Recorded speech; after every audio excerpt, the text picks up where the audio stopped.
nature's painkillers are finally here. This is wild lettuce, also known as opium lettuce, because it's a good pain relieving agent.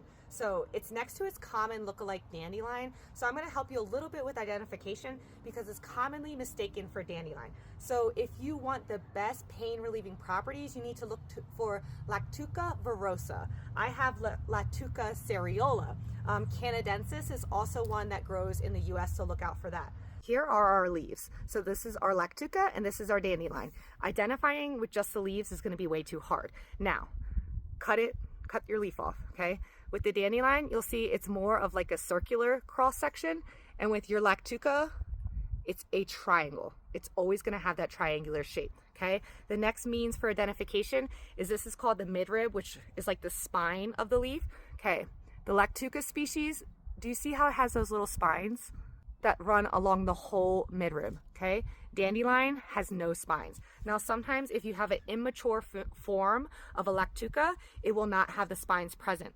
So far, I've been foraging these for over a year and I have not ever seen them without the spines present, so be aware, okay? But those are the main ways of identifying them, looking for the spines along the midrib of the leaf.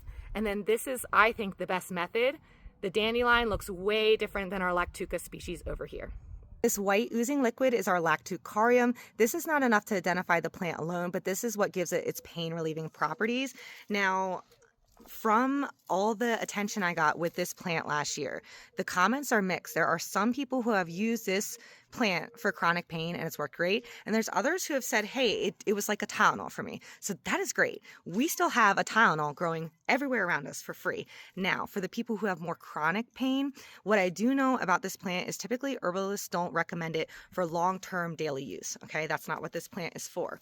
But this plant, if you prepare it the right way, you can get good pain relieving properties out of it. Now, I did make a tincture last year for a gentleman with chronic pain, and his honest feedback, I said, you got to be honest. He said it was a Tylenol.